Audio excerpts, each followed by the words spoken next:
All right, 3, 2, 1. You gotta fucking drink water. Welcome everybody. We got a fun episode for you guys today. My name is David. My brother on the other side of the screen there, Daryl. He's a little under the weather, so he's gonna sound like crap, even more so than in previous episodes. So yeah, I'll be doing most of the talking, so you guys can stop listening right about now. Let's jump right into it. I actually want to start with some Samson Reinhardt talk. Yeah, did you know that was his name, Samson? Oh, I didn't know. Samson, I didn't know either. Somebody wrote it on Twitter or X, and I'm like, Samson? Oh, like, that's a cool name, dude. You have to give him an extra $1 a year. Yeah, no, you gotta sign him. So I changed my mind. Yeah. So where are you at on the Sam Reinhardt extension? I know that we had strong opinions weeks ago, and we were kind of iffy on it, and the dollar amount. Have you changed your mind as far as what you would give him? I think he's had a great start to the year. I don't know if you can say it's a contract year and all that, but still, if you look at Barkov, he's playing great as well, and he's not in a contract year. Some of the guys aren't playing as well, and they are in a contract year in a way. I know they're not. Like Verhaeghe, he still has next season, but he's not playing well. Kachuk's not playing well. Lusty just got his money, and he's just a little lost out there. And Lundell, I don't know what's going on with Lundell. So yeah, where are you at on the Sam Reinhardt extension? I still think we should trade him. Nah, I don't know about trading him because I don't think Cito will, but no, you can't trade that, bro. Like if you trade that, I don't. You can trade him if the contract is going to set you back. I mean, at the end of the day, you have to be smart and look at you don't give somebody a contract based on the year he's having. That's irresponsible. I'm pretty sure Cito is taking into account the last 3 years and what we've seen, which has been pretty good. Like, he gives you power play. Consistent. Decent in the playoffs. He's still in his prime, young. He's going to play, into his 30s. His skill set will transfer. He doesn't rely on speed or even strength. So I think he can still play a smart game into his 30s. My issue, again, is that we've seen him also not do this more often than not, the 5-on-5 in particular. And I don't know that long-term he and Barkov and Rodriguez is your first line. I think that if that is your first line, I may be wrong. Maybe you can make another run, but I don't think year over year that's sustainable as a top line when you're going against top competition. So for me, I think that either we need to sign another left winger who's a top scorer, or we put Mackey on the right next season with Barkov because he has way more potential, speed, and hands, and can give you a lot more scoring long term and more consistent scoring. To me, Reinhardt is still a second or third line guy, and he just doesn't fit on the second line. And if you're going to be again on the third line, you can pay him $8 million or whatever. So that is why I think if I were Cito, I think Cito's starting talks now, and I think he's going to explore and going to find out what the actual number is. And he's probably going to drag it out. I don't think he'll make a rush decision. But if by the deadline or close to it, he knows that the number is something that will mess up his ability to build the rest of the team, you can also sell high. And I think right now, given the year he's having, you can probably get a lot for him because he's essentially a free agent. People can both trade for him and sign him long term, and that's the question you asked of the agent. So anyway, for me, I would sell high, relieve the cap, get picks back. We need picks, high picks, first rounders, whatever, maybe a complimentary piece, and then toward next season, I don't know whether we can sign Patrick Kane or whether we can make another trade to bring another guy in on the right, or just come up with Mackey at some point. But anyway, I suspect Cito is going to try to keep him and probably re-sign him, but I worry that he's going to get 8 mil or 7.5, whatever. And that next season he'll go back to what he's been, which is at Yeah. second or third liner. Yeah, I think if you resign him for that amount, you know that he's going to be your top liner for those, the next 3 to 4 years at least. Yeah, it's tricky. I get what you're saying, and yeah, we don't want to be prisoner of the moment because he has been playing great.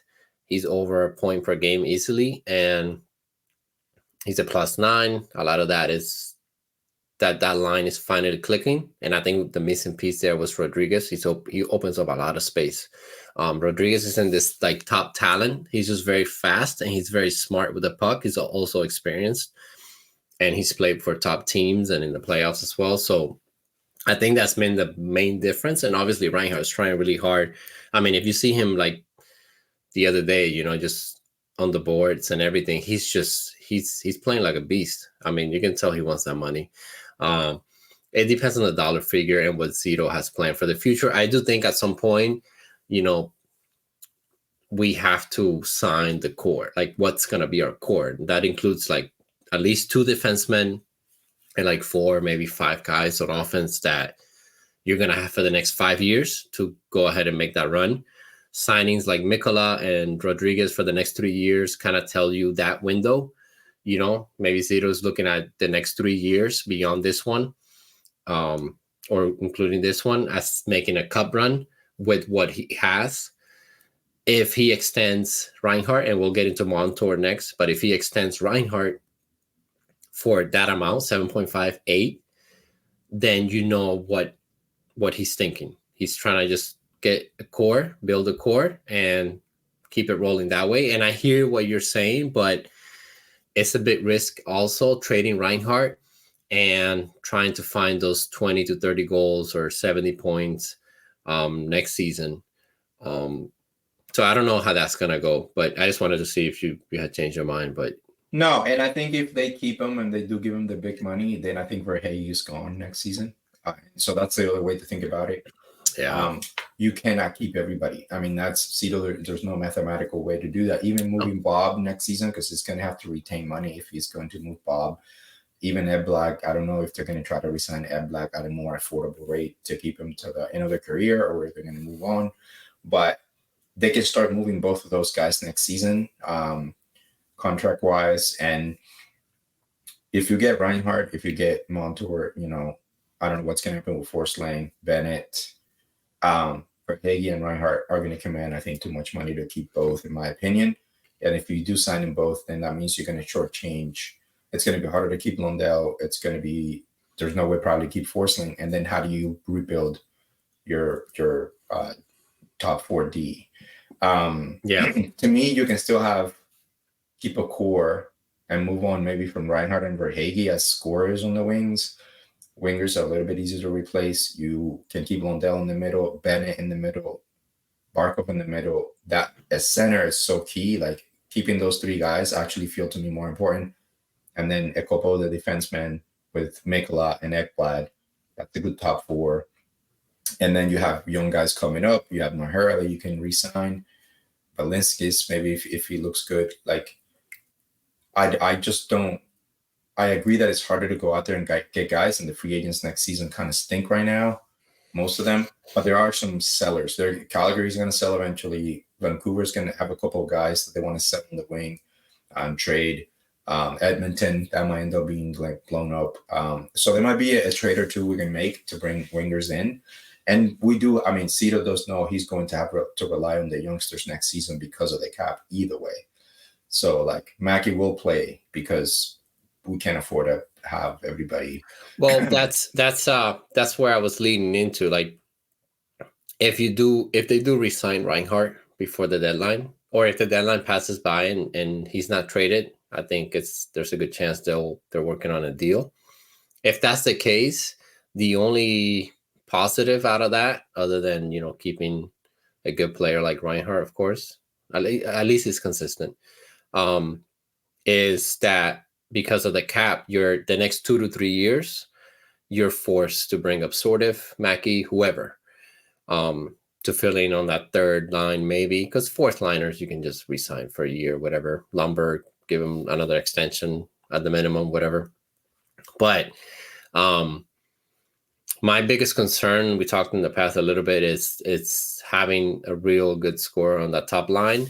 Reinhardt is proving it right now, but who knows? You know, in a couple months he might just go on a cold streak, and first liners cannot, you know, go on this like weird streak of not scoring or giving you points, because then the rest of the lines have to pick that up and whatever. It's not ideal. Yeah, I think we should resign him. I think he's been consistent enough since Buffalo, and our top line is just clicking right now. But obviously, you're not going to resign him right now when he's riding high. If he's still riding high at the end of the year and he has like 40 goals or something, then you know he can choose where he wants to go if that's what he wants to do. Test free agency, but we'll see how that goes. We know Cito is not scared of trading people and making moves, but we also know that he likes this core, he likes this team, and he might you know pull the trigger and just sign some guys. Let's transition into Montour. There's a rumor out there. Kevin Weeks reported it about a week ago, saying that the Panthers were working on an extension for Montour and Forsling. Haven't heard anything else on Forsling, but David Pagnotta, sorry if I'm mispronouncing his last name. I think his website is thefourthperiod.com. He had an article, talked about the Leafs, and then he talked about the Panthers extension. And he mentioned that they hadn't started talk with Reinhardt just yet, but that was the next guy. And that they are working on a deal with Montour and his agent since the offseason, since the end of last season. And it's looking more like 7 to 8 years at $7 million, around that figure. Might be a little more, might be a little less.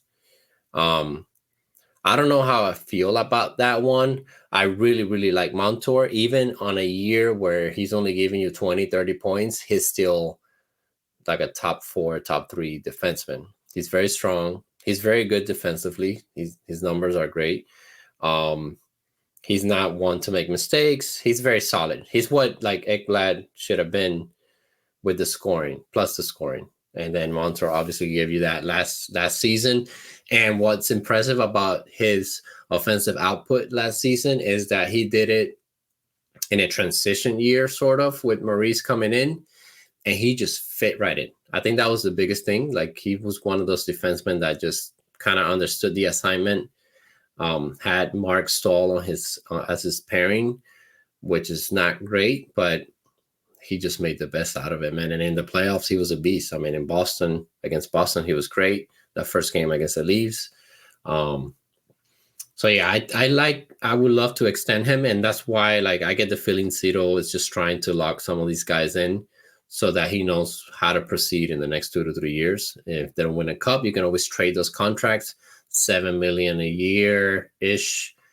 3-4 years from now, it's gonna look just fine. That's what most defensemen are probably gonna make, unless you're bottom tier or top tier. So I think the contract is fine. It's a little long for my taste, but he's still 29, turning 30, I think. And by the end of that contract, he'll be like, 35, 36. So it's not too bad. What do you think about that? Yeah, I told you a few episodes ago that I thought we should trade him, but I've been thinking more about it, and I think he's a guy that he's very physically fit. They know that they have all the sports science guys in the team. They know how strong he is. He has a unique set of skills: his speed, strength, shooting ability, skating. He can play solid defense. He's not afraid to get into scraps. He's a strong guy. So, and you saw how he did in the playoffs. He was injured and ran out of steam, but he's one of those guys that seems more like a late bloomer, and also a great locker room guy, great leader, very vocal. And I just think that Cito's thinking if it is $7 million, like you said, 3-4 years from now, that's going to be more like $5 million. So that's like what, a third or fourth guy on your D for him. So he doesn't have to be a number one guy for more than 3 years, maybe if they're going to do like a number one thing. I think he'll be more like a 1A, 1B with a couple other guys. But I look at a comparable, for instance, like TJ Brody, who's definitely not an offensive guy, just a very solid defender. He's 33 years old, making 5 mil, and he's the least best defender in terms of the defensive zone. Like, Montour at 33, that's going to be the fourth year of his contract. Um, you know, if he's making the equivalent of 5 right now with his offensive skill, like, you don't hate that. And like you said, at a certain point, you can maybe move the contract when it's not as expensive, given his skill set. Maybe a team needs a veteran defender to come in for a couple of seasons. So I don't hate it. I don't hate it because you do need to keep some guys. You can't just be trading everybody, and like, you can have the coaching staff having to reteach this stuff all the time. I also think Forsling has a high probability of resigning. I know that there's not a lot of noise. My suspicion is they're trying to get some of these other expensive guys in line, because then Zito knows how much money he has.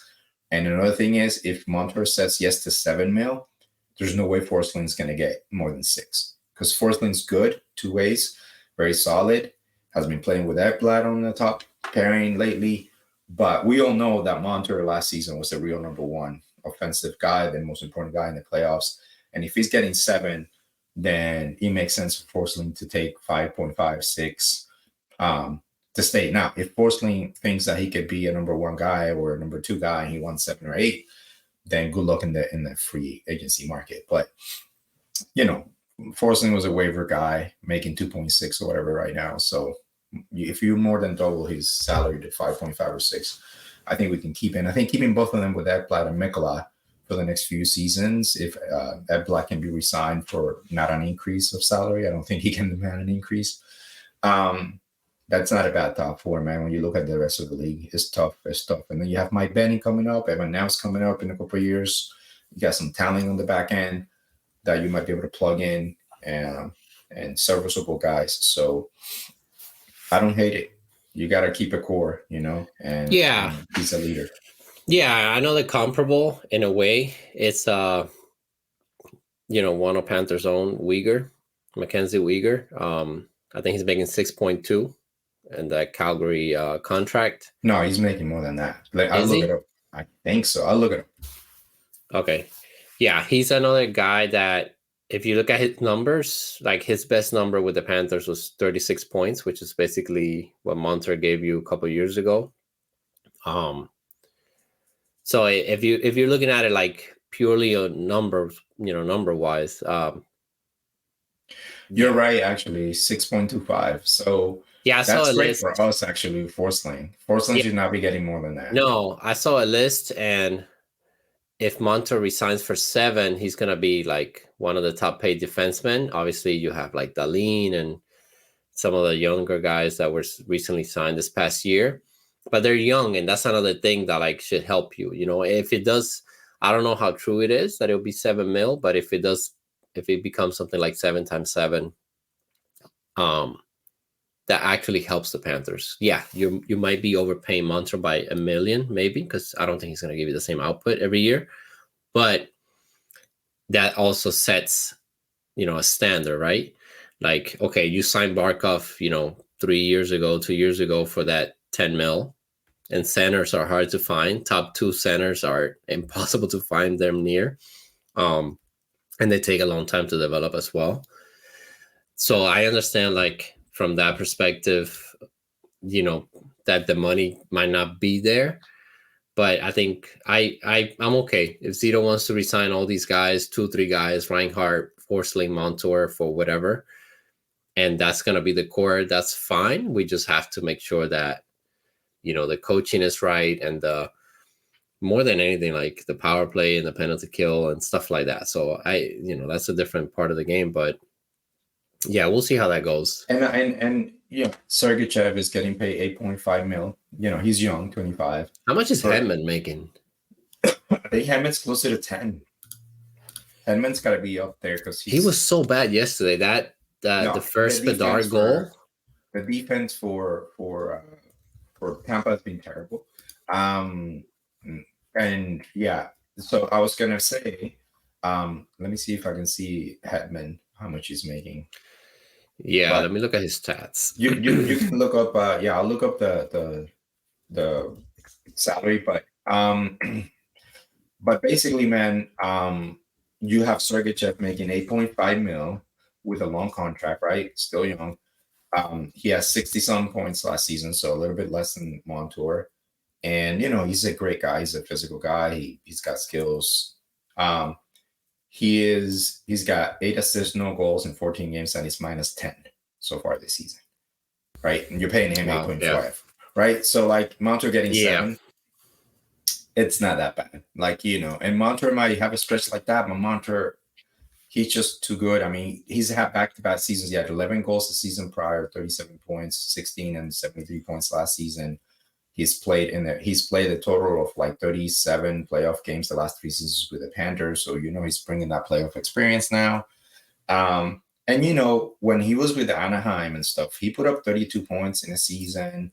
Like he's not, those are decent numbers. Those are Forsling numbers, actually. That's what kind of Forsling gives you. It's just that Forsling doesn't put up a ton of numbers. He just gives you like a lot of plus minus and a lot of like very solid two-way play.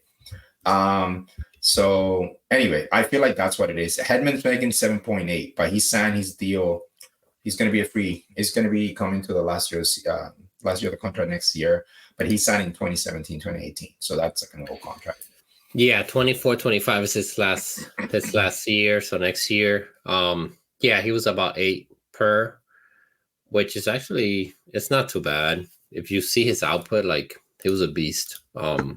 Yeah, but back then those contracts were pretty high. So like anyway, Montour, Forsling, I would try to sign him 7, 6, kind of that range. I think those guys are worth it. Yeah. Especially with the cap going up again. That's the other thing, right? The cap's going to go up in the next few seasons. And then Reinhardt and Verhage are sort of like the questions on the wings. I think they'll try to keep one of the two of them. I suspect they'll try to keep Bennett because he's such a great playoff player and still young. And you can probably get away with not giving him a ton of money. Unless he's trying to get the bag. But anyway, man, I do think they do need to keep a core and then plug in 1 or 2 free agents and then plug in the youngsters. And they got the periphery with Lustrine and Lundell, Mikola, and all those guys taken care of. Yeah, and I'll say this, if the core ends up being, Barkov, Reinhardt, Bennett, Kachuk, and then Lundell,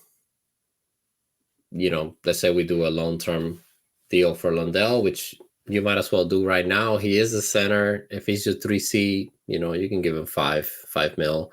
Well, I don't think Lundell, the way he's playing, if Lundell wants 4 to 5 mil, he's going to have to pick it up. Otherwise, I would consider a trade as an asset if you can get something really valuable back. Like why you want to get rid of everybody, man? I don't want to get rid of him, man, but you can't pay Lundell 5 mil to play the way he's playing. And I'm a Lundy fan, but your hot take was he was going to have, 60 points? 60 points, yeah. Now, I mean, pretty hot. That's still early, bro. It's a volcano right now. Some lava right there. He doesn't have a real line. I mean, he's made move to the second line. He's putting up more points now. But I mean, Lundy just needs to take a step, and he's still very young. So you gotta give him time. But I do think that he and Lusty have struggled. I do think all the changes and all the new guys, like the chemistry's been off for them. Yeah, and they're not driving things yet, like quite driving lines yet. But they'll figure it out. Lundell's skill is there.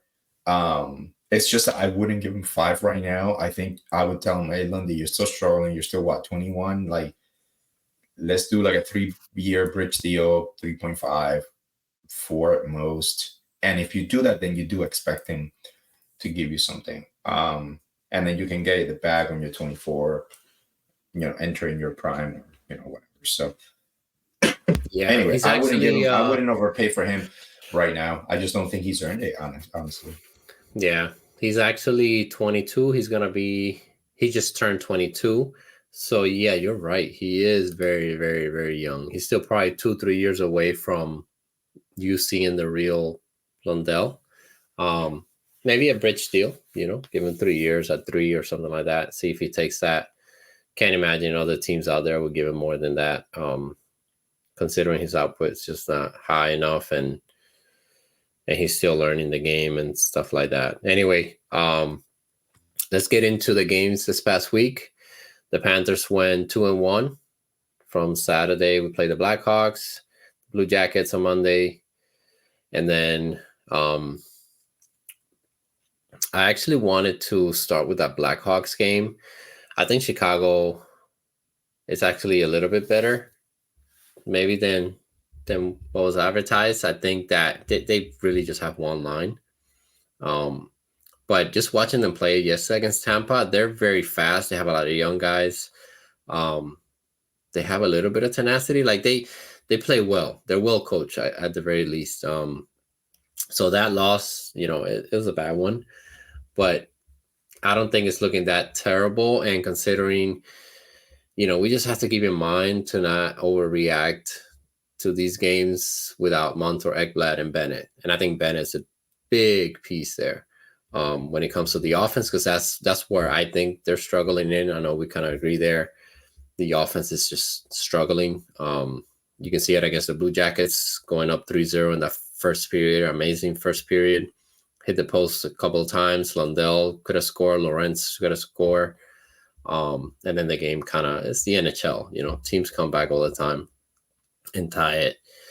But yeah, I think that we're kind of trending in the right direction. We've been able to get some points, much needed points. We're in a wild card spot again this morning with Detroit getting a point yesterday in overtime, but we have 2 games in hand on them. We should be able to pass the Lightning as well. The Leafs are kind of a train wreck. But yeah, big game tonight against the Hurricanes. I'll be there live, so I'll be sending you a bunch of observations, masterful observations of what I see on the ice. And but yeah, the biggest question for me for the Panthers now is kind of where they're going to end up in the Atlantic, and how this is all going to transition into the playoffs. How healthy are we going to be? Are there going to be any moves on the trade deadline? That type of stuff. But I think the team is doing just fine. I think, they're staying above water. We won't know who we are until everybody's back, and then we'll give it a few games to start to get a feel for how we look. But I think the Blackhawks are playing free. They have no pressure. They're fast. They're skilled, but they're not outplaying people. They're just scoring. That was a bad game for us. We dominated toward the end, but we've been inconsistent the last few games. We've had bad periods or bad moments within periods. But that's to be expected when half your team is like fourth liners. That's kind of where we are still. So I do think that this is an incomplete team. Even with everybody back, I think somebody else is going to get moved. And whether that's to make space for Patrick Kane, if we can sign him, or make a trade to get another skill guy, whether eventually if either Sordev or Mackey's looking really good in the NHL, and they're looking decent right now, but it's only been a couple of games. So we might see one of them pop up again. I don't know, somebody like Nate Cousins, like, you can afford to let him go at the end of the year because it's not a lot of money and you can just replace him. And maybe you want to save him for the playoffs, but the truth is I would probably trade him and make space and bring up somebody who can give you a little more scoring, because he's not giving you that. And I'm tired of watching him out there, man. Like he tries, again, but it's just like he's a fourth liner. And that's the same with Lawrence, Stenlund, and Lomberg, and like all these guys, like they're trying to plug in there. And Lusty's a third liner at heart, sort of a high-end third liner, but he needs a solid line.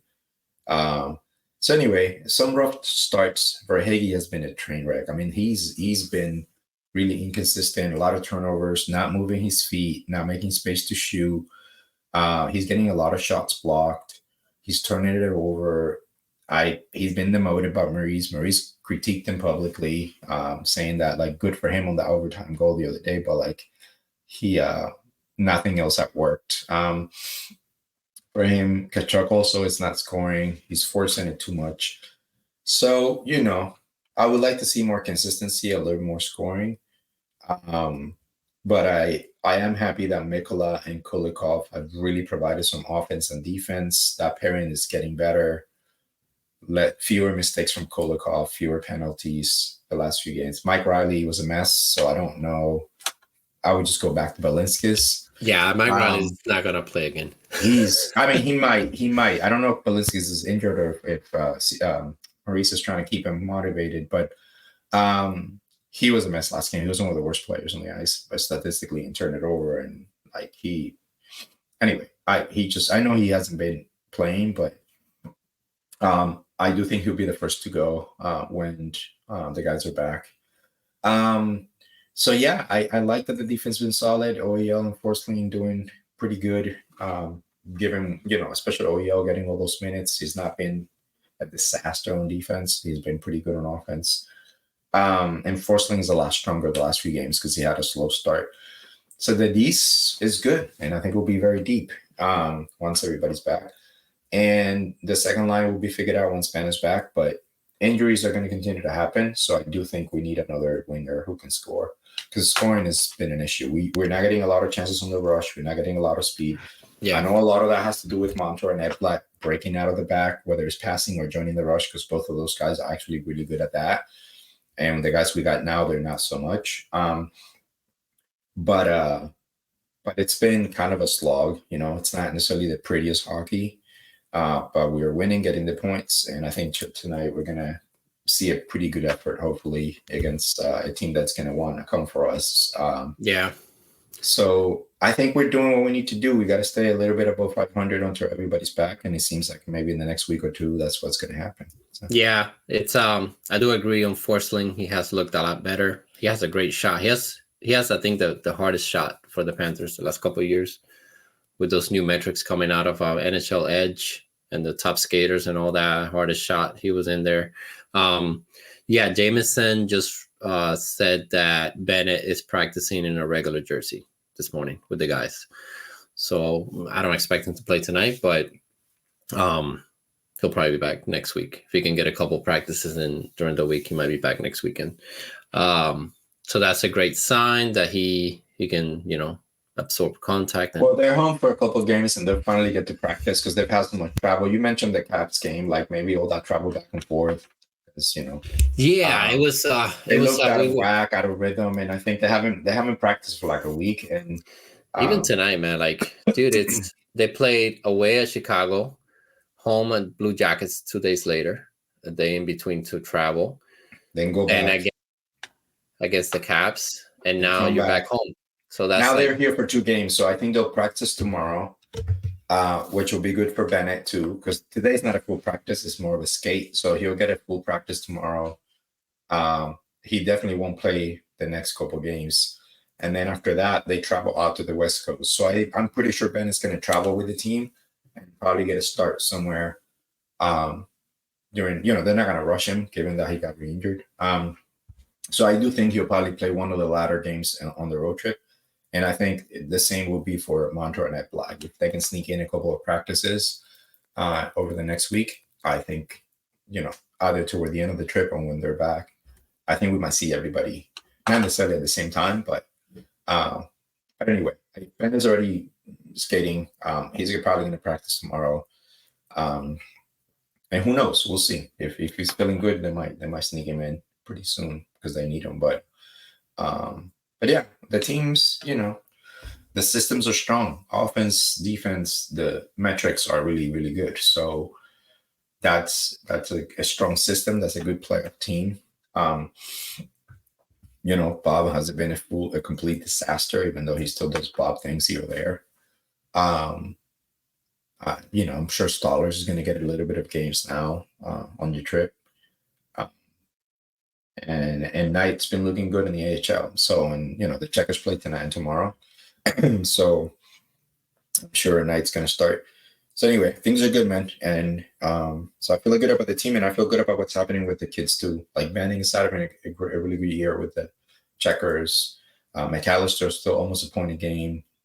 Sort of, it's like on the first line down there, and sometimes plays center. He's like on the PK, on the power play. Sort of is going to be a good player. The guy right now down there in terms of like the guy who can do most, and who like is noticeable on the ice and looks very mature.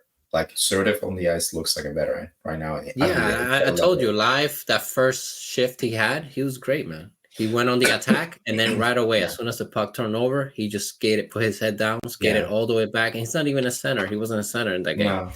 And That's usually Mackey's adapting. I think Mackey's struggle hasn't scored as much, but he's becoming a playmaker. And the last couple of games, he's getting a lot of assists, and setting up some important goals. And he's also being put on the PK a little bit. And the AHL games are very fast and very physical because everybody's either trying to like keep their contracts or trying to come up. So AHL games are fun to watch because they're like not like there's no crisp passing or like fancy plays, but for kids to learn, it's great because there's a lot of veterans, big guys, and they hit you, and they don't take. There's no like soft shifts, you know. So anyway, the kids are looking good, man. The ones who are closer to like coming up, and Benning specifically, man. Like I didn't know what to make of it when he didn't have a strong camp, or at least wasn't kept around. But he's being trusted to play like top 4 minutes, plays some on the power play, and the dude covers the boards. I really like him on the blue line when they're on offense. He anticipates where the puck's going to go so well. He doesn't get beat. I haven't seen him get beat yet on a rush. So physically, he's good enough. And his offense, the way he can dance around on that blue line with a small space, we don't have that outside Montour. Montour is the guy who can do that. So I don't know, man. If Benny can figure out this two-way play next season, I can see him in the top 6 or 7 because he's a good option for a bottom pair if you need some offense. So he might compete with like Balinskis or a guy like that next season. Anyway, just recommend folks to check out the Checkers if they can, because these kids are getting a lot of playing time, and it's fun to watch them. Yeah. I know you've been following. I'll try to watch a couple games, see how they look. Sometimes it's good to get that perspective with the eye test beyond the numbers, you know. As we know with Reinhardt, like great numbers, but if you look at him in the past seasons, 5-5, he just very average. Yeah. Let's move on to some NHL takes. Probably have a couple of hot takes in the bag. Yeah, well, the Oilers lost to the Sharks. Yes, there's something broken on that team. Yeah. I mean, obviously, McDavid's not 100%. It's obvious. They turned it over. McDavid had a terrible turnover yesterday on the power play. The defense is just awful, man. And that's got to come down to coaching. I mean, they've had that core for a while. They had some of those defensemen for a while. They're mostly offensive guys. It's also that the GM has not built a balanced team. Like you have Nurse and CZ and all these, you know, Bouchard or whatever. A lot of money too. Like Nurse. A lot of guys who can attack, but like the goaltending is not great. But I don't even think it's the goaltending's fault. I just think it's like some of the goals yesterday were not. So one of them was a terrible turnover. The other one, the guy was by himself in front of the net, and there were 3 guys around him, and nobody was covering him. Like just a terrible defensive breakdown, and that happens every game for them. And they're not getting as much scoring. And so when you combine those, Edmonton has always just outscored teams 6-5, you know, and so that's why in the playoffs they haven't been able to get as far as they should. They just don't have the right structure. When they come up really against deep, solid team, they're not going to win because they're so vulnerable. And quite frankly, McDavid and Draisaitl don't defend as much as they should.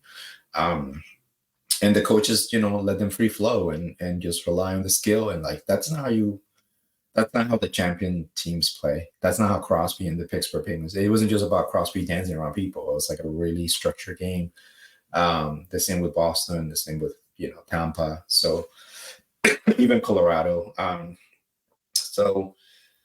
I don't see a way out for them. I do think they might need to make a change. Calgary's a mess too, and the whole Huberdeau benching.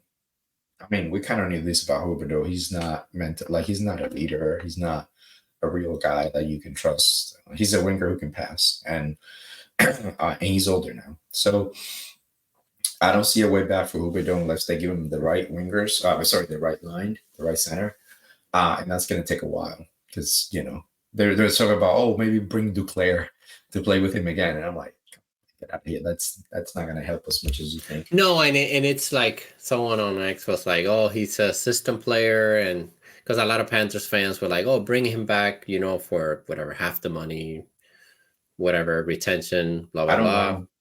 Yeah, and I'm like, well, yeah, what's he gonna give you? Some scoring, whatever. Like, just get someone He younger. doesn't even score that much.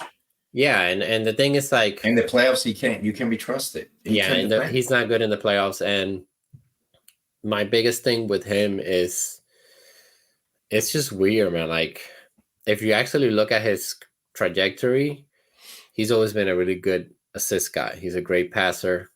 He finds guys. He knows how to get the puck on the stick. But he's just not like a $10 million guy or whatever. I think, and we'll talk about the Leafs next with Treliving and stuff. But Treliving just, I don't know what he did in Calgary, man. Like, he lost Kachuk and Goudreau. How do you not know? Like, why do they want to leave? You know, if it's a personal thing, supposedly like Johnny Goudreau wanted to go to his wife's hometown or something. I don't know why he went to Blue Jackets. Such a weird thing. But losing Kachuk and Goudreau, you know, back to back like that, and then just making a desperate move. I mean, he got, at the time it was a decent return. Huberdeau and Uyghur for Kachuk made sense. You had to trade Kachuk anyway. Yeah, you got a pick and you got a prospect and all that. The prospect, Yeah, like the trade was fine. It was the contract extension, especially to Huberdeau. They panicked. They panicked, and that happens a lot to GMs. And I don't know how much of it in Toronto's Treliving versus the pressure from the Shanahan and everybody in terms of what they needed to do after last season and losing Dubas.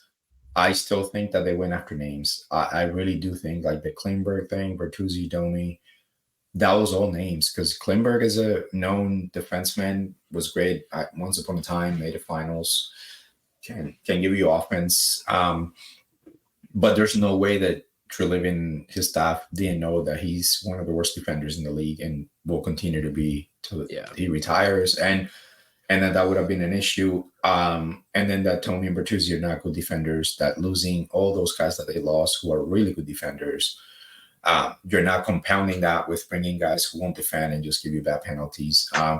And the pressure of the town and, you know, and the city. And I think he made really bad moves. I think the Reeves thing is ridiculous. I think if you think that bringing one guy like that for that amount of money for those years, it's going to magically fix your locker room, you got deeper problems than anybody realizes. Because it is a terrible contract. It is a terrible player. And he gives you nothing. This is not 1995. You don't need a goon out there trying to fight people. You need somebody who can hit and play. And so anyway, I do think that whoever it is, they made some really, really bad decisions. And everybody now pretends to have amnesia up there. And everybody's like, yeah, the roster's not as good. But every single podcast fan, like anything that I saw at the beginning of the season, comparing the rosters, everybody thought this year's roster was better. Every Leaf fan that I saw or podcaster like was saying that they were better because of Bertuzzi and Domi and Klingberg and that, you know, Hull's no longer there, Kerfoot's no longer there. Like they were just poo-pooing all those guys, minimizing losing O'Reilly. You know, Shem wanted too much money, blah, blah, blah. And like we kept saying, like, that's just not as good a team. They don't hit, they don't forecheck. The whole grit thing is bullshit. And if your top guys are not fighting, those guys are not going to fight for them. That doesn't work like that. Look at the Panthers. Like, we don't have a guy who like protects other guys. Any line gets into the scrap, everybody's scrapping. Look at OEL. I didn't. Did you see what happened at the end of the Capitals game? With Wilson. Was that Wilson? Wilson jumped on the ice. I think he jumped on the ice. He's not. But OEL was pissed, and like OEL's not that type of guy. So like, I like that, man. I like. It doesn't matter. Like, you don't even need that. Like, if there's a hit on someone and they go after the guy, kind of, sort of, that's fine. It's not about that. It's about the unity of the team, and I couldn't agree with you more on the core four and their mentality. Like, I just have to know. Like, you remember last year in the playoffs, Kachuk rubbing his glove on Marner's face and punching him, and Marner just kind of laughs. Yeah. Dude, what kind of reaction is that? Like, even it's the NHL. Even like, dude, just push him back or like say something. You know, maybe you don't hit him or whatever, but say something, like do something to let him know, like, hey, you know, this is not okay. Kachuk is almost a fake tough guy. He's not. He's very greedy. No, he fights. Yeah. He's fought before. I know that. But Kachuk was just, he knew what he was doing. Like, he knows those guys, obviously, you know, play with him or whatever. But that's the problem. That's the problem. And the fans, the Leafs fans are very weird, and like podcasters, everybody, Steve, all these guys, they're so strange. They'll contradict themselves in the same sentence. They'll say things like, yeah, this roster's just not good enough, or we don't defend enough. But then the core four is always set aside. You know, it's always kind of being excused. And Justin Bourne was saying that, from Kipper and Bourne, he was saying that Matthews and Marner were great two-way guys, you know, stuff like that. Like, it's just BS, man. Like, it starts there. Like, it's the same mentality from Shanahan all the way to the fans. They all look at it the same way. They look at it as like a privilege to play in Toronto and all these stuff. And I'm just, it's hilarious. It's hilarious. Yeah, and the players get tired of it and they don't want to stay there. And it doesn't make any sense in the narratives that they create for any little thing. Like, you know, they talk so badly about the players. They don't give them time. And they always protect the top four guys because they score the fancy goals. And I'm like, that's fine. If you want fancy hockey, you guys have fun. Like, it's great. It's beautiful. A lot of other teams are jealous. I wish I had one guy who could do that. I don't need four. Just need one to play with Barkov. But then you're not going to win anything. And I told you after the Panthers lost to Tampa, I don't care for the regular season fancy shit. I'm just, as a fan, I rather, like, there's nothing. I mean, after we went through that run last year, man, there's no feeling like seeing your team compete in the playoffs. Like, that is, to me, more fun than any regular season win that you could have. And that's what Boston and Pittsburgh and all those teams have been doing, and Tampa does. And I get what, you know, Carolina, why their fans show up, because they don't even need to win a cup. Like, if you're just making the playoffs and you're fighting and you're winning a round or two, you're keeping everybody excited. You don't need all the fancy stuff. Like, that's what Edmonton and Toronto have. And at the end of the day, it is about unity and about caring. And you can tell our team is unified and cares. Like, Stenlund already fought. Mikkola already fought this season. The new guys are fighting, not the veteran guys that we've had. And we know everyone else is capable of getting into it if they have to. We have a bunch of guys. And people forget about Gudas. Gudas barely fought people. Gudas would just let people out. But he wasn't a goon trying to fight anybody. Is hitting his stats on hits. The same with Bennett. Bennett doesn't fight a ton. I mean, when he does, he's a great fighter. But dude, Bennett jumps on the ice. He jumps on the ice, and the first thing Bennett does is go and like hit somebody on the boards. He loves it. Yeah, bro. But that's the thing. You need that's the difference between playing with edge, you know, and not playing with edge. And at the end of the day, you know, I just want guys to try, you know, like to give a shit, and to, if they go through a rough patch, to come back from it. And I think the Panthers have shown over the last couple of seasons that they can do that. And I think in the playoffs, I trust them. I think that if we get in the playoffs, we are going to be a headache. We may not get out of the first round. We may lose. But I guarantee you the other team's not going to have a good time. Even if we lose 7-2. If we're losing 6-1, there's going to be a scramble and a fight and a mess, and Kachuk is going to slam somebody, and, you know. And so, you know, that's kind of what we have. But we also have the skill. We also can score. We also have guys who can skate. And we have more depth, I think, this season, especially in defense, and more speed now when Eblag and Montour are back. So anyway, I think those teams are a mess. I think it's bad management. I think that the problems are obvious, and they keep thinking that will just get Klimber out of there, everything's fixed magically. Your problems are deeper than that. Yeah. I'm not afraid of your top guys. I think that's the question they need to answer, or the question they need to ask themselves. All right. What about your team, the Boston Bruins? They're off to a very, very hot start. Unexpected, I guess. Honestly, no one expected it. Some people still had them in there in the top 3 or whatever, but the drop-off wasn't bad. They have a great defensive system. They have obviously a good coach. I don't know if they lost against the Panthers because of the coaching, but yeah, they've been really hot. The Rangers have been really good.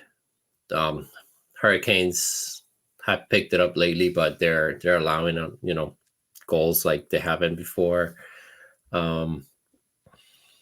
Yeah, there's been a lot of surprises this year. There's been a few surprises, unexpected things, and it kind of happens every year, but not like this. Vancouver's playing at just playing incredible. I mean, they had I two think goals and two Vancouver's shots.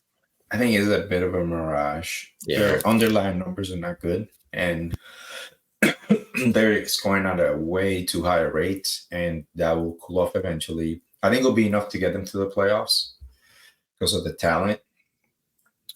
But I do think that eventually, they might go through a rough patch when some of the numbers even out, or if they have an injury or whatever.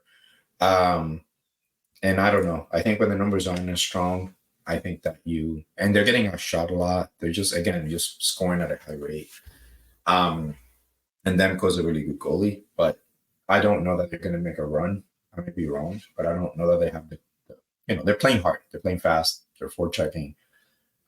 They're kind of like the Kraken of this season, with a little bit more obviously talent. But I'm not fully sold on them. I think that they're just going to be a fun team, and I'm happy that that those young players might be the Devils from last year, right? Surprised everybody, but then kind of crashed. And so that's where I'm at with them. I think Boston is just structure, man. Like, they have a great system that they've had there for years. They have a great culture to march on. They set the tone. They play hard at every game. They've always been like that. Watch any Boston game on the road, on home, on the West Coast, back to back. Those guys will play hard. And if they don't have it on a given night, they'll fight you. They'll do dirty stuff. And so I think and the goaltending has been, again, that tandem has been great. So I think that they're going to probably win the division, given their consistency, even with injuries. I think their systems can win a lot of 2-1, 3-2 games. I just don't think that they'll get far in the playoffs, because at that point you do need more than that. Than just that system. You will need to be able to score more. Your goalies might be under more pressure. We saw what happened with the Panthers, allowing 7 goals in a game and all that. So I'm not sold on them as like a contender. I think that they're going to win the Atlantic again. That's kind of where I'm at with him. I think the East is wide open. In terms of yeah. So you're not sold on them as a contender. All right, let's play contender, pretender. Rapid fire. All right, Dario. Boston Bruins. Contender, pretender. Pretender. All right, let's go down the line. Detroit Red Wings. Contender, pretender. Huge pretenders. They're not even going to be in the conversation a month from now. That was your hot take pick. No, I didn't say that they were gonna go to the Cup finals or something like that. Stop! You're an idiot. You don't listen. I said that they're going to surprise people and finish better than people thought, but I didn't think that they would make the playoffs. All right, let's keep it going. Tampa Bay Lightning. Contenders. That's a tricky one. Contenders. Once Vasilevsky's bad, those guys, they're like a brooch. They won't die. They're contenders every year. I hate them so much. All right, let's keep it going down. Let's do the division. So the Bruins, Red Wings, Tampa. Okay, Florida Panthers, contenders. I'm torn, man. It's 50-50 right now. I don't know. We could be either one. I don't know who we are yet. All right, this one's gonna. All right, Toronto Maple Leafs. I think they're pretenders. They're pretenders every year. I don't see them getting through 3 opponents in the East and to the finals. Maybe they'll prove me wrong. I just don't think they have the makeup for it. They would have to be so hot offensively, and one of the goalies. I don't see their defense, even with moves. There's no way. Yeah. All right. Canadians, they're pretenders. They're not really there yet. All right. Sabres and Senators. Pretenders both. I think that both have very high-end skill, but you watch them play, and defensively, they're terrible. I think their coaching is not great on the defensive end. They freelance too much. They give up a ton. and they just haven't been there yet. And I think they could give somebody trouble. They might. I think if they make it in, at most they'll win a round. But if you talk about contender, no, they're not. They're not getting to the finals. Yeah, and yeah, I think the Sabres could sneak in on a wild card if teams start to fall off, like if the Leafs and Detroit kind of fall off, and you end up having Bruins, Panthers, and Tampa. I can see maybe the Sabres sneaking in there. They don't look terribly right I now. think in the East, man, the only contenders for me are Carolina and Tampa because of their systems and their experience. I think everyone else, including the Devils and Rangers, I think are pretenders. And again, I may be wrong, but really, so you think the Rangers are pretenders? Oh yeah, they're plus 15 right now. Yeah, because of the defense that you're stacking and all that, and they're a veteran team that didn't make a lot of changes, have a lot of chemistry. Great for them. I know Laviolette's come in, pushing them. Yeah, that's probably the biggest. Let's watch them in the playoffs, bro. Let's see how they do. All right. Well, the rest. If you look at the Metro sucks, and I'm exaggerating, but they'll get better. It's just like Blue Jackets, Flyers, Capitals. They're not doing anything for anyone this year. Columbus. Nashville. Well, Nashville in the West. Yeah, Nashville's on the West. Yeah, what? You just ruined the podcast, man. I didn't. How is Nashville on the West? They're like on the East Coast. They are. They're right next to Carolina. That doesn't make any sense. Anyway, it's a weird structure. Yeah, there's a lot of. Yeah, I agree that in the Metro, the only real contender are the Hurricanes, especially when it goes to the playoffs, right? That's what we're kind of talking about here during the season. Sure, the Rangers are going to make it. Devils are probably going to make it. But if you look at like the Islanders all the way down, those teams, any of those teams in like wild card, they're going to get demolished. To me, I think Tampa and Carolina on the East, and then on the West, my contenders are Avalanche, Vegas, LA, the Kings. I think they're pretty strong. And maybe Dallas. Dallas underlying numbers are better than the eye test because they can look sloppy. But I think those four are solid. I think those are going to be the four final teams on the West. I think the East will be like a combination of Carolina and who knows with Tampa. But yeah, the Vancouver Canucks are plus 33 goal differential.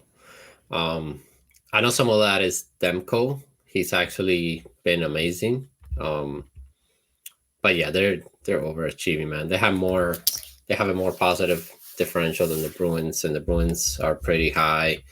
Yeah, on the West Coast, Seattle. That was my hot take, right? Seattle was gonna miss the playoffs. Pretty obvious they are. The Coyotes are better than them. That's all you need to know.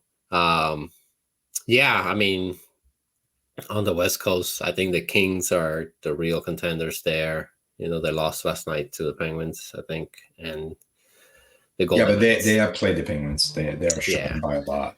Yeah, I don't not worry about that. The West Coast. Yeah. Anyway, I think it's still early, but I think it's obvious like who the better, stronger, structured teams are, and then it's fun to have these newer teams like the Blackhawks getting wins here or there. Red Wings started hot, cooled off now. Vancouver doing their thing. Coyotes being better than people thought, and we did talk about that. They have a pretty decent team. The Panthers holding their head above water. Carolina being shaky, starting to get a little bit right now. The Devils the same. I think they're getting stronger. So, and then Bruins and Rangers with the hot starts.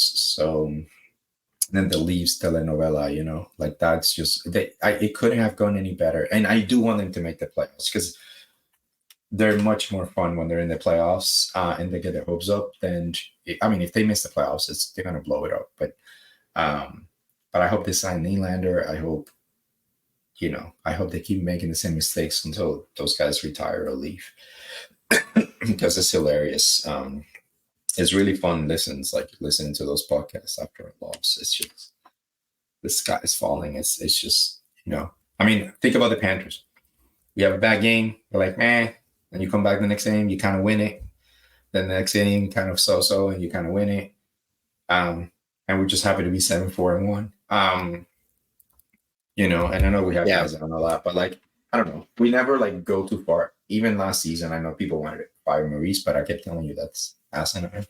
So Yeah. I don't know. I just think that everything over there it's such reactive, and so it's just fun to see the drama. Yeah, Nylander, everybody's talking about like he's on pace for like 50 goals. Well, Reinhardt is on pace for like 60, but he's also a -3 for the year. Reinhardt's +9. Like just some comparisons That's there. the difference. You Reinhardt in the playoffs, that's what you need, right? And Nylander has been fun this year. He's been shooting well. He's been scoring. He's skating really confidently. He's trying to get his money. Same with Reinhardt. If they pay him the $10 million, I think that's a mistake. That's not a guy you can trust fully in the playoffs. And I know he's had moments in the playoffs when they say, "Oh, he's been good in the playoffs." He scored a couple of key goals, like great. So did Reinhardt. So did Lundell. So did Lustrainen. So did Cousins, who won a series. And so like they just exaggerate everything, and especially with their top 4 guys outside of Tavares, who they love to poop on. They're just blindly in love with these guys. And again, I'm not saying trade them. I'm not saying trade all of them. I think they need to trade one of them and get a defenseman and rebuild a little bit, make it more balanced because they don't need scoring. But they're like, "Oh, we can't score in the playoffs," and I'm like, "Yeah, because your system doesn't allow you to go to the front of the net. It's not that Matthews isn't scoring, it's that Matthew won't go to the front of the net like Kachuk or Bennett, or Reinhardt, and you need that. That's how a lot of those goals happen. That's how we scored a lot in the playoffs. So that's how Carolina scores in the playoffs. Watch Carolina. Carolina was a headache. I mean, that was a tough series, man. They will go to the front of the net a lot. They scored in front of our net a lot, I mean, not a lot, but like the few times they did, it was that way. So anyway, they don't know what they're doing over there, man. I don't understand what the hell they watch, but anyway, can't wait for today and tomorrow. Yeah. And the last thing, just wanted to talk about goaltending real quick for the Panthers. I was looking at Bob's stats, like advanced stats, high danger chances, mid-range, long-range shots, saves, etc.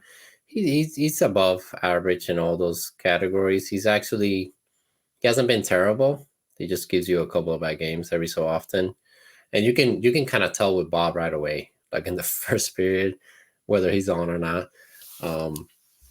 But yeah, I think that's something that kind of gets talked about a little bit, but not enough in my opinion. You look at the Islanders and the Rangers, Sorokin and Shesterkin. Those teams should be much, much better in the playoffs. When you have goalies like that, look at what Vasilevsky has given Tampa. If not for Vasilevsky, Tampa does not win all those championships. 100%. Yeah, 100%. Their power play in Vasilevsky is why they won. Oh yeah, their power play is legit, and Kucherov is like and they got some soft opponents those 2 years. They just did, man. Yeah, Canadians. They got Montreal like on a hot run. Yeah. The like, Panthers on a President's Trophy season. I mean, come on. Yeah, that we didn't know how to play in the playoffs. We almost lost to the Capitals. Was terrible that year. Bob was terrible. That yeah, series. I think goaltending. Like, I like that they're being patient with Knight. I would bring him up soon, like very soon. If I feel like he's physically ready, if the movement is there. Oh, he will. He will for his money. You got to bring him up. Because I don't trust Stollerts. He's a big guy. I think Knight is our second goalie the second half of the season, 100%. Yeah. Give him some games. In the next, after the next 2 weeks, I would bring him up, and I would maybe give Stollerts one more game. He will probably. No, they're gonna give him a few more. I think they don't want to rock the boat. I do think they want, because the thing with Knight is also they have to see how he is mentally. So I don't even think it's a physical thing. I think he could play right now for the Panthers.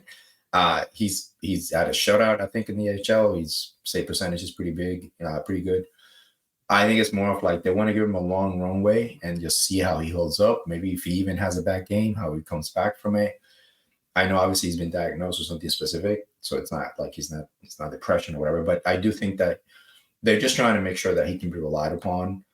Because what you don't want is bring him up and then all of a sudden, like, toward the end of the season, all of a sudden he has a tough Yeah, time. it triggers him. I mean, he made it sound like maybe the expectations or the fact that he couldn't be a top goalie once he lost some games. He needed to let go of that. Yeah. He's one of those guys that like didn't, he didn't know how to deal with the losses. He's a kid. He's 22? Yeah. Like everybody talk about Joseph Wall as a kid. Joseph Wall's 25.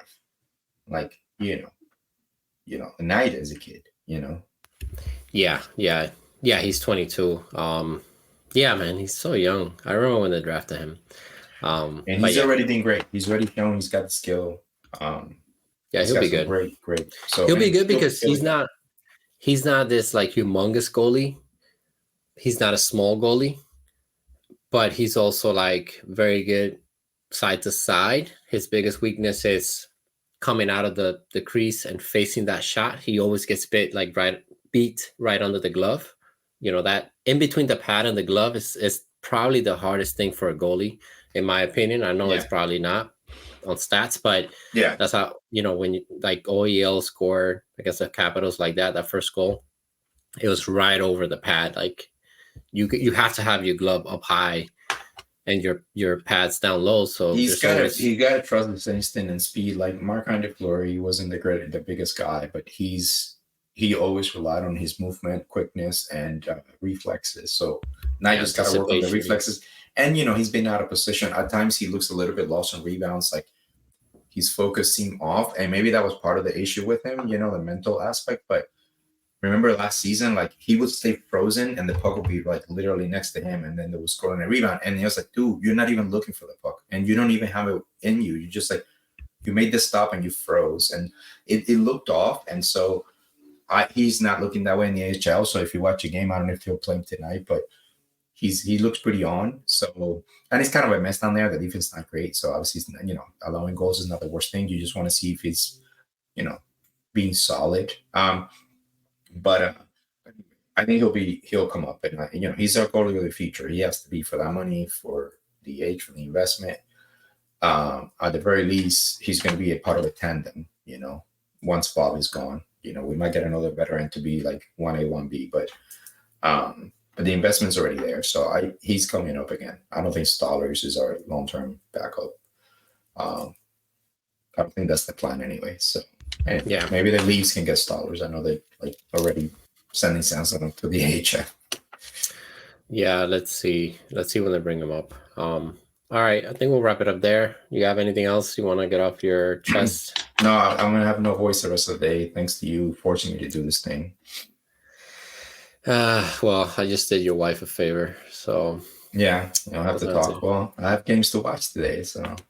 Yeah, like I said, I'll be at the game tonight. Got some good tickets. You're a bad jinx anyway when you go, so. Yeah, I think it's your fault because since we went to see the game against the Avalanche last season, I think it was, and they lost, and ever since then, like your negative thing, whatever, juju just rubbed off on me, and I don't think last time I saw them win was like somewhere last year before we went. Yeah. So they lost like the last 4 games I've gone to see them. So hopefully, let's see what happens tonight. If they lose tonight, then I can't go to any more games. It's a good game, man.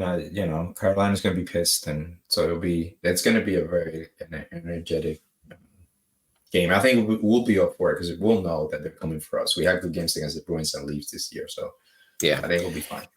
All right, we'll wrap it up there.